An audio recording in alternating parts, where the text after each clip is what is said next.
Mandate of entertaining and educating its audience worldwide. For Grts News, I am Fatu Jassi.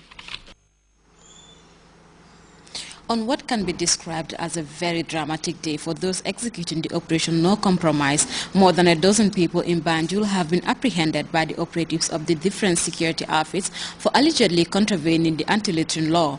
Abdullah Baji reports the mission to clear the streets of stray animals in the capital city also resulted in the arrest of 6 others found in possession of suspected cannabis sativa. Indeed a busy day for the various security forces comprising the Operation No Compromise team. They went round in Banjul in what looks like a clear attempt to enforce the anti-littering law as well as keeping stray animals off the streets. We have cajoled, we have done everything possible to ensure that people adhere to keeping the city clean, but it seems all of these efforts are not paying dividend. Now we have a law. The National Environmental Agency has a law, the Anti-Littering Act, enacted in 2007, that takes care of all of this. Now we have to step it up by making sure that people adhere to keeping our environment clean by using the law that Gambians have put in place to ensure that this thing is adhered to.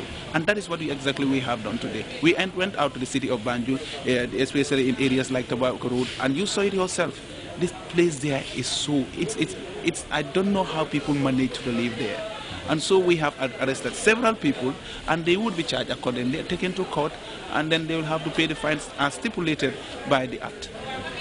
The sweeping raid in Banjul saw officers of Operation No Compromise chanced upon a fully loaded commercial vehicle with a registered capacity to carry 4 passengers, in contrast to the 7 the vehicle was carrying at the time.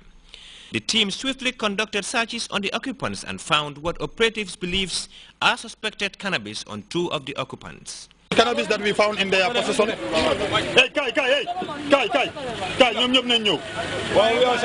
After my officers conducted search on them, they found this cannabis in possession of that gentleman who is also part of them.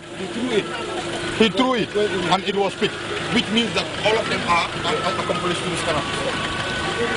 Did you search him properly?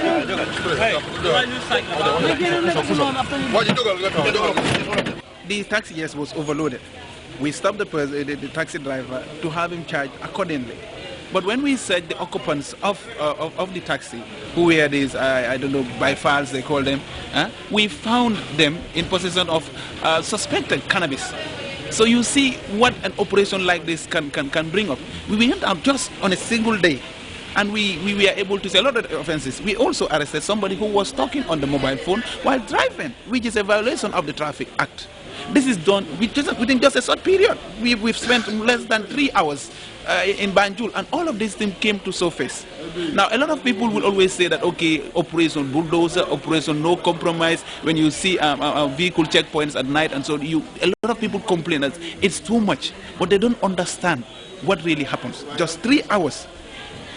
Just 3 hours, we were able to come up with all of this. Imagine what goes on. We don't have to say everything that the security service, dig out and then, and then take to court and make sure that the Gambia is kept safe.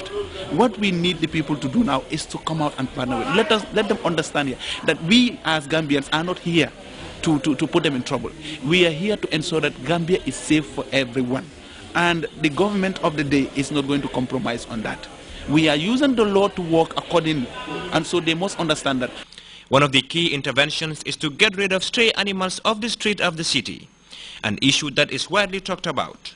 The unit has in custody more than a dozen animals that were caught roaming freely in Banjul, affecting traffic. A lot of stray animals, even in Banjul, dogs for example, and also sheep. And Operation No Compromise is sending a warning to cattle owners. When we say cattle in the law, we mean sheep, goats, and so on. In Banjul, if they have them, let them keep them. Let them not let them go astray. We also observe that there are a lot of stray dogs inside Banjul, and we have communicated to the city council, and immediately something will be done to rid of all of that. Finally, I would also want to say that we are human. It is not our desire to go out to the streets and arresting people from their homes for violating the law. We understand with them, but then the thing is, we don't have to break the law in the first place. If we break the law, obviously the law is not here for any specific person. Okay, we have to dance to the tune of the law. These people will be charged accordingly, they will be taken to court, and then the court will arbitrate. So I want the people to understand that this is done for the glory of the entire Gambia.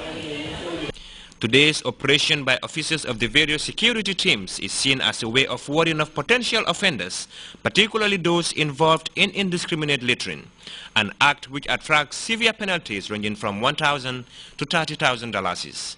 Reporting for GRTS News, I am Abdullah Baji. We'll take our first break. We'll be right back.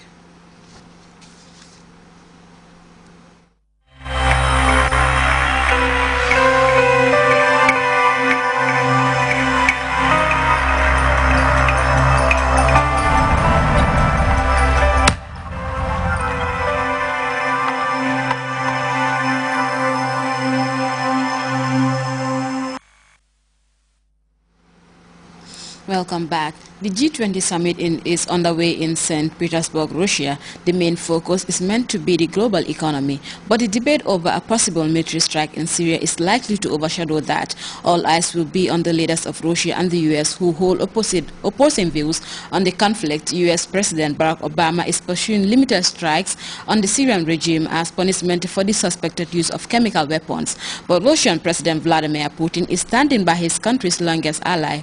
The relationship between Obama and Putin has steadily deteriorated in the recent months over Syria and other issues. CNN's World Affairs correspondent Jill Dogati has more.